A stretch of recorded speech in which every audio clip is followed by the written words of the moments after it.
Hello, freak bitches.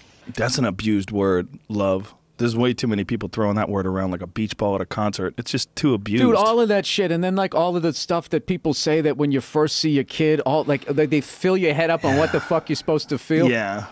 I was talking about this on, I think on Kimmel. Like when I saw my kid for the first time, I was like afraid. Like I didn't have that. Oh my god! And start crying. I was just like, hey, and I sort of just put my finger down, let it like hold, and when they left me alone with it for the first time, like the magnitude of it was definitely huge. But I didn't feel that whole like, you know, the second I saw my kid, I knew my life had changed. But I didn't feel that for like 12 hours. It wasn't until the next, but I think because my head was so filled up on what I was supposed, I was like having an outer body experience. Yeah. And it wasn't until, you know, the next morning my wife was playing like Stevie Wonder, you know what I mean? Some chill music and stuff. And I was just sitting with her and it just sort of, you know, and you know, baby sneezes or something like that. And it just fucking hits you. Yeah. But even then I never had like that blubbering moment. To me, it was kind of scary too. And kind of psychedelic because when my daughter was born, my 8-year-old was born, there was a moment when I was thinking, how many babies are being born simultaneously right now all over the world? And if you could look at it on a screen, it would be a swarm of humanity, just heads popping out of pussies, just yeah. Just if you could see every baby coming out right now, and then I thought at the same time, I thought about this baby becoming an old lady and dying. And I thought, like, how many old people are dying simultaneously at the same time right now? Yeah, see, I think it's important to say that because the hacky thing is you're supposed to say, the second I saw my kid, I bursted out crying and blah, blah, blah, blah, blah. And then, so then it becomes like if you don't do that, you're not going to be a good dad, you don't care, and all of that type of stuff. But I just think that kind of became like the hacky default thing. And then I also, this is all just theories, of course, and I'm not going to research any of this.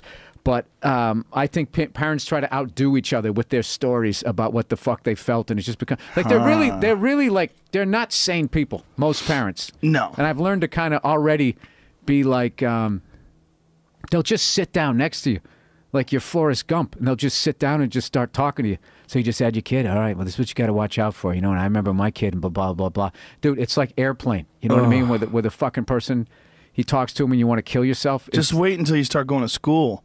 And you gotta hang out with these parents all the time because your kids become friends with their kids, and then you become friends with these people that you would never be fucking friends with. This is what I do. Is I just look straight ahead and I don't look at them. I don't respond to what they're saying, and then they just sort of talk quieter and they gradually leave. You're gonna have to go to dinner with them. Your wife's gonna be friends with some lady. You're gonna let's go on a double date. Okay, fine. You're gonna go. This is one guy I know. He talks and he doesn't look at you.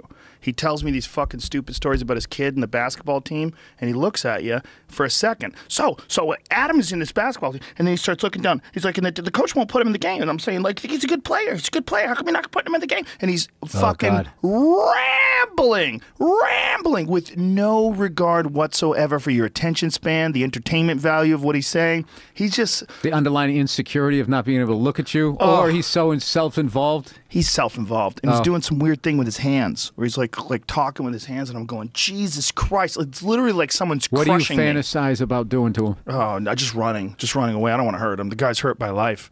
He's so damaged by life. I don't want to do anything to him. I just want to get the fuck away. I always picture those people, and I have a giant roll of duct tape, and I just put it on there. It's like a cartoon level speed. No, it's cartoon level. I just put it on their mouth, and I go. And the last one, it comes up and over their head, and then it hangs down. The whole rest of the tape is hanging down over their head. Awkwardly. And then I just go back to eating or whatever, and they just sit there and slowly have to take it off. There's some brutal fucking people. It's, you know, there's a bunch of weird people that you get closer to them and closer to them, and you find out about their life. Yeah, but you know what? All those people I want to do that to, I'm sure they're talking about me. So. Oh, for sure. Yeah. Yeah, I'm sure they talk about me, too. That's just how it goes. He just seemed like he was in a bad mood. Yeah, all the time. Yeah. Yeah, there's his friend of Ron White's, who's a friend of mine, who the first time he met me, he was like, oh, I don't know. And Ron's like, I'm telling you, he's a good guy. Like, he's a dad, too, and we're all buddies together now. But he's like, I don't know. I'm guarded. I've been beaten down by some of these fucking basketball stories that these assholes will tell you. And my kid, he's a good player. He's a good player. They just won't put him in the game. Like, oh. Just you think of things that you would torture somebody talking about, and you like, I would never do this to you. Why are you doing this to me? Like, you're not even thinking about. It's like verbal waterboarding. You're like in your own little Guantanamo. That's a great way to describe it. Just being like, when is the dessert tray coming so I could say I don't need dessert? That's part of the problem with hanging around with comedians, too. Is when they say something, like, for a good percentage of it, it's funny. It doesn't have to be funny all the time, but a good percentage. When you're talking to people that aren't funny at all, and it never comes, you're like, surely there's something funny coming. Eventually? Nothing? Never?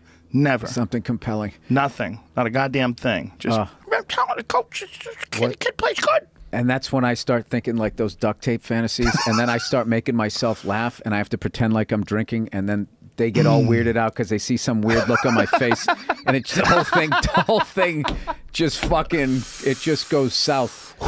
Yeah, I usually breathe. I take these breathing exercises. I do the Wim Hof method where I take all my breath in and I let like 15, 20% out.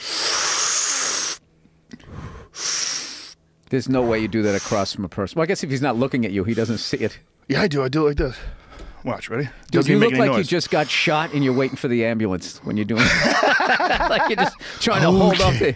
Okay. Keep it together. Stay conscious. Stay conscious. Keep it together. Try to stay present. Try to meditate in the face of overwhelming, retarded conversation. Just try to detach myself from whatever they're saying and find a happy place. Find a peaceful spot.